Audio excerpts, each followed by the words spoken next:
Hi, welcome to the overview for VHorns Extended Brass, the final offering in our VHorns series. If you're an experienced user of VHorns instruments already, feel free to skip ahead to see the new features we've added to this library. But if you're not familiar with these instruments, we'll go over the basics first. Like the other VHorns libraries, VHorns Extended Brass is based on our revolutionary harmonic alignment technology, which we call HAT, a hybrid of sampling and modeling that allows us to reproduce and control the full dynamics of the instruments in real time. Included in this library are 6 individually recorded instruments: cornet,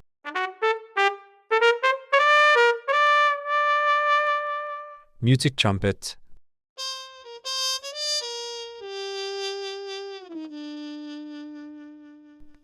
valve trombone,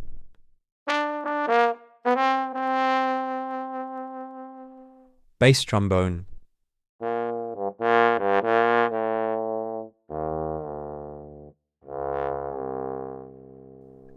euphonium,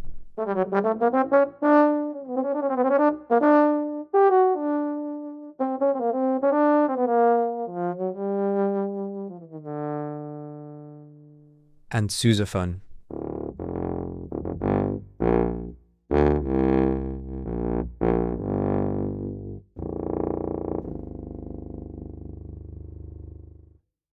Before we dive into the details, we first wanted to show you how it sounds when played live, without any editing.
And to show you how close it is to the real thing, here are a few excerpts where we'll switch back and forth between a live performance and what we created with MIDI.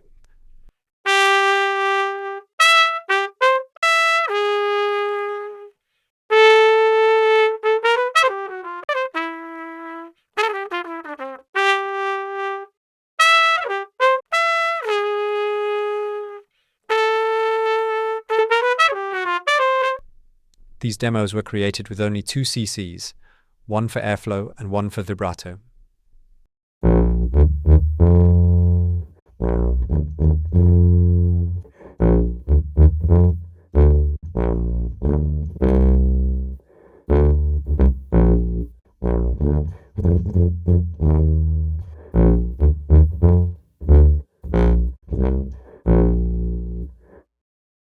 Our goal with V-Series instruments has always been to make them as easy to use as possible.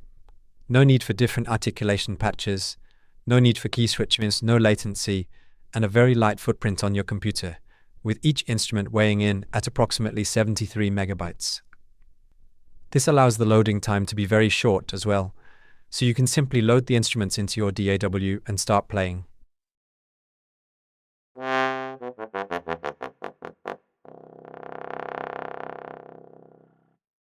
Or if you prefer using a keyboard and mouse, this couldn't be easier. VHorns will respond to whatever you draw, to all 127 degrees of modulation and velocity.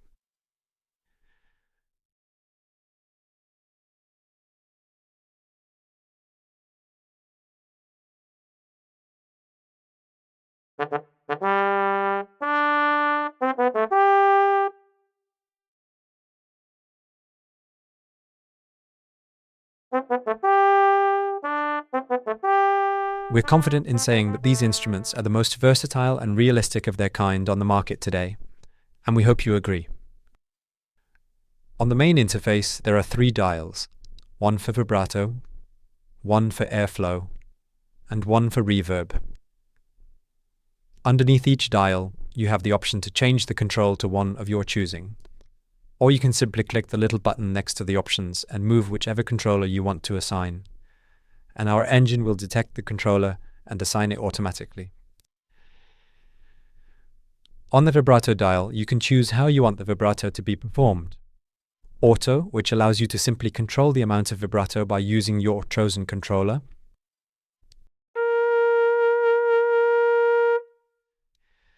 Auto time, which can be designed in the grid in the Preferences tab. And manual, where you can control every single undulation yourself.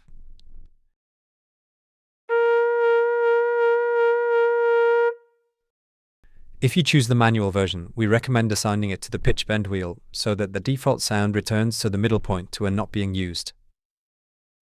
The middle dial is airflow, which simply controls how much air flows through the instrument. The more air, the louder the sound, and vice versa.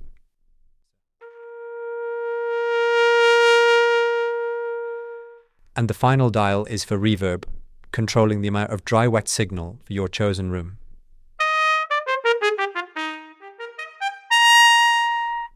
On the Mix tab, you have 4 microphone positions to choose from, which you can mix however you like. There's a 3-band EQ with fine-tuning controls, and seconds for reverb using ultra-high-quality impulse responses. The second tab is our virtual space. Here you can choose the seat you'd like to place the instrument on, with the option to choose from 5 microphone patterns, as well as adjusting the stereo width.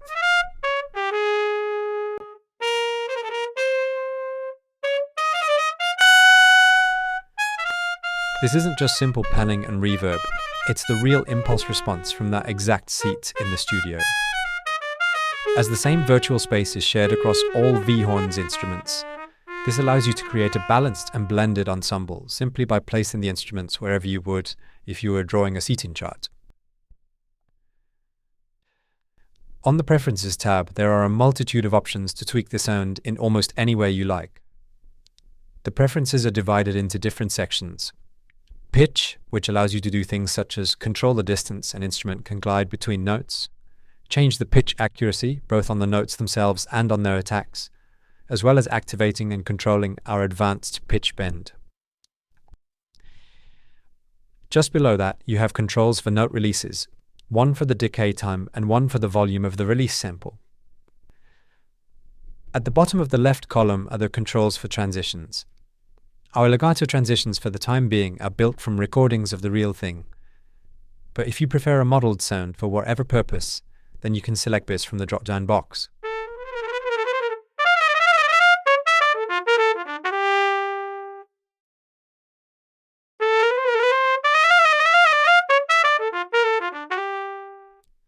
The first few controls are to do with the note attacks, and we recommend visiting our website to read about these dials in detail.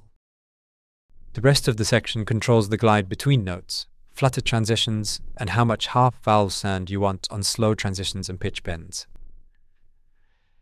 In the vibrato section, you can control almost every aspect of the vibrato: volume, pitch, timbre, and speed.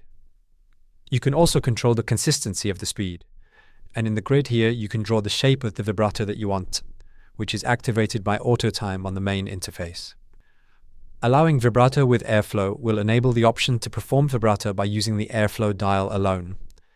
When it's moved back and forward quickly, our engine will recognize this and will add the appropriate variation of sound automatically.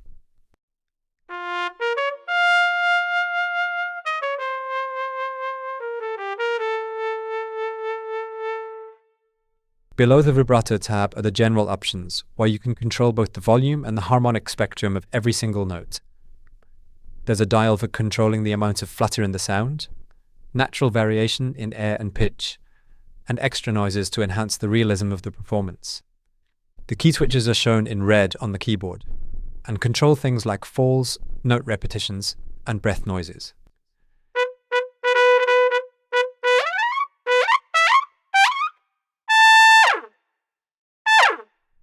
In the MIDI section, you can control pitch and transposition, and even create an ensemble which will automatically harmonize as you play.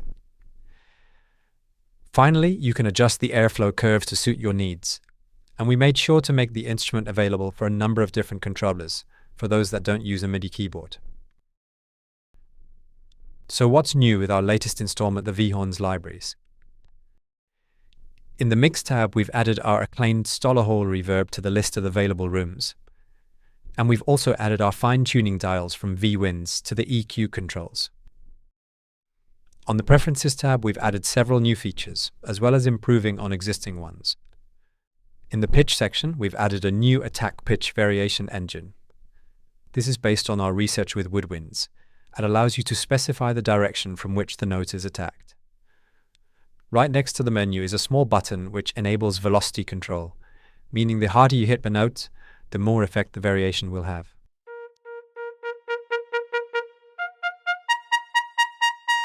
We've also added a control that's been in high demand since we started working on the V series, the option to control the release time and the release volume.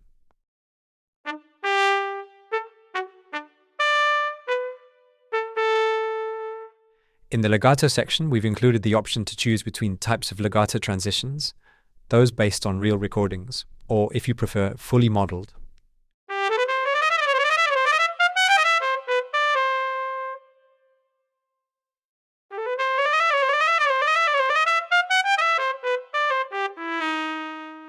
We've added a velocity to attack sharpness dial, which controls the sharpness of the attacks based on velocity. And as an extra bonus, our glide controls now allow the same slow pitch bend that we added to VWinds clarinets in order to be able to perform the beginning of Rhapsody in Blue. But keep in mind that not all V-series instruments are suited to this technique, and it will sound much more natural in something like a trombone than something like a sousaphone. In the vibrato section, we've added the timbre modulation control from our work with VWinds, which translates beautifully to VHorns. We've raised the limit on the vibrato speed to 115%. And finally, we've added volume controls and formant controls for every single note. That's all for this video. You can pick up VHorns Extended Brass today at our website.